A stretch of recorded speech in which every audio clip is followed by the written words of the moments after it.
चला अगदी आपण पाहायला गेलं तर सरप्राईज दिलं जाईल.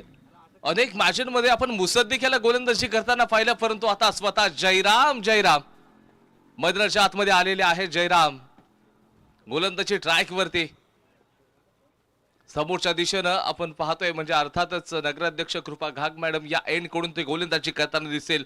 आता बॅटच्या माध्यमातून यांना आपण अगदी बोलताना पाहिलं गोलंदाजी कशी केली जाईल.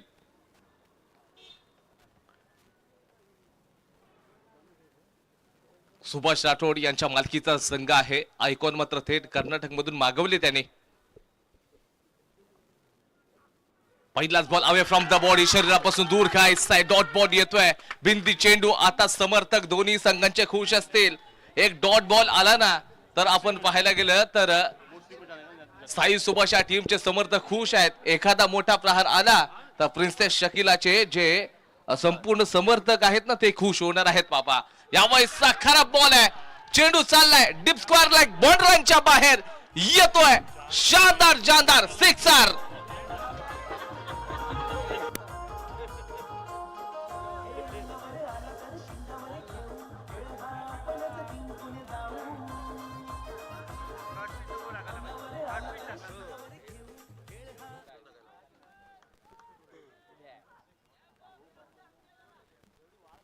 चार बॉल आणि 4 धावांची आवश्यकता कंपल्सरी चेसचा फॉर्म्युला राहिलाय. राहुल यावेळेचा बॉल हवेमध्ये आहे. क्षेत्ररक्षक आहेत परंतु खूप शानदार झेल. कॅच पकडल्यानंतर युजवेंद्र चहलच्या स्टाईल मध्ये तिथे झोपलेत.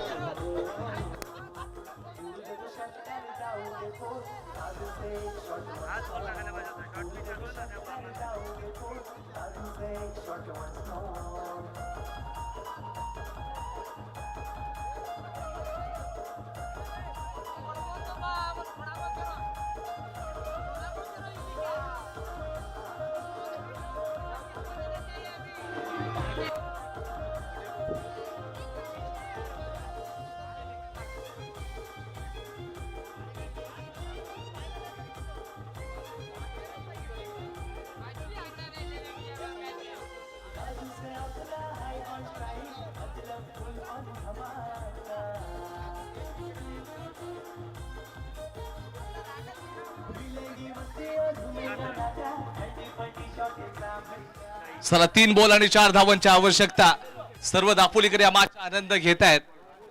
लाजवाब मॅच पाहायला मिळते. 3 बॉल आहेत. 3 बॉल मध्ये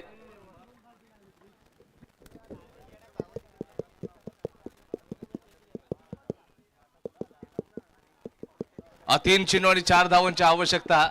याच्या अगोदरचा देखील सामना जशास तसा पाहायला मिळतोय. हेच दोन्ही संघ होते आणि सेम समीकरण पाहायला मिळत होतं.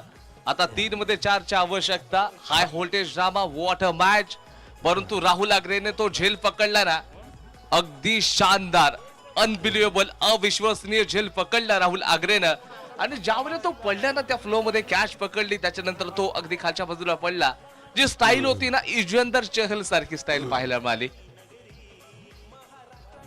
खाली यहाँ पर बॉलर तब्दील है. यहाँ पर सनी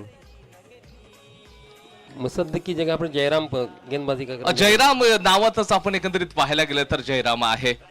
3 बॉल मध्ये 4 रन्स पाहिजेत. बॅटिंग साठी साई तवसळकर यांना पाठवलं गेलंय. तुम्ही हिरो बनवू शकता, परंतु लोकांनी तुम्हाला अगदी नमस्कार करायचा असेल तर पहिल्यांदा चमत्कार करावा लागेल. निश्चित लोक तुम्हाला नमस्कार करतील. आता वेळ आली आहे त्या गोष्टीची. इम्पॉर्टंट मॅच आहे. जिंकलात तर फायनल मध्ये जाणार, पराजित झालात हरकत नाही, कारण पुन्हा एकदा संधी तुम्हाला मिळू शकते सेकंड क्वालिफायर खेळण्याची. अगदी डिफेन्स करत असताना आपण पाहतोय काय घडणार.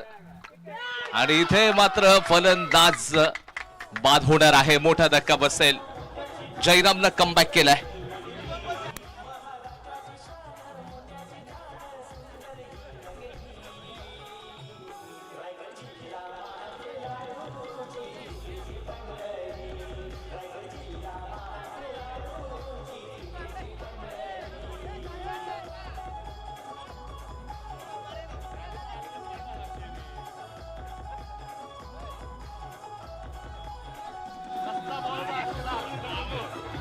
टीम मीटिंग होते, टीम मीटिंग होणार नाही याची आपण दक्षता घ्या. बॉलिंग करणारा संघ आम्ही रिक्वेस्ट आहे, जास्त टीम मीटिंग होणार नाही.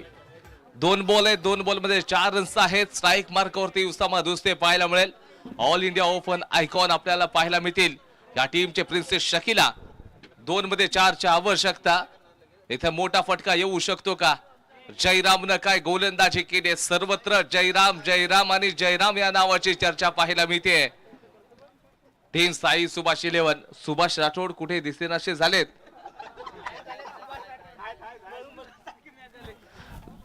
दोन बॉल आणि 4 धावांची आवश्यकता. हृदयाचे ठोके चुकवणारा सामना आहे.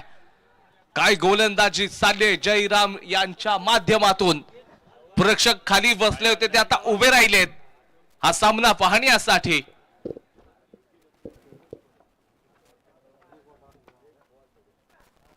या वैचा बॉल लॉफ्टेड आहे.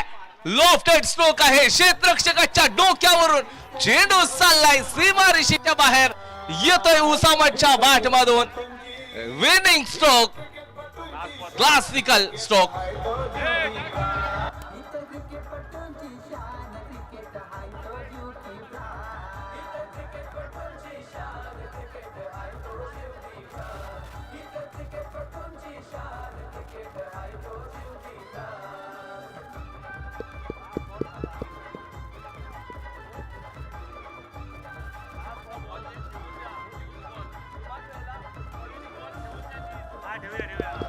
धन्यवाद डीजे, धन्यवाद. आपण पाहिलं की कशा प्रकारचं त्या चेंडूला लॉफ्ट केलं होतं. रडार मध्ये होता, शेवटपर्यंत झुंज देत राहिला आणि या अगदी बॉल वरती आपल्या टीमला मोठा विजय मिळवून दिला. आणि फायनलचं तिकीट मात्र उसामा दुस्तेनं अंततः आयकॉनचं रूप धारण केलं आणि दाखवलं की मी दूरवरचा प्रवास करून या स्पर्धेला का आलोय आणि टीमला कॉन्ट्रीब्यूट करताना आपण पाहतोय. आणि सनी बहुत सालों के बाद प्रिंसेस शकीला फाइनल के अंदर प्रवेश करने में कामयाब हो चुकी है.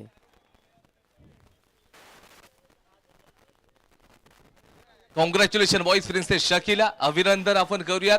फायनल मध्ये प्रवेश करणारा पहिला संघ आपल्याला पाहायला मिळतोय.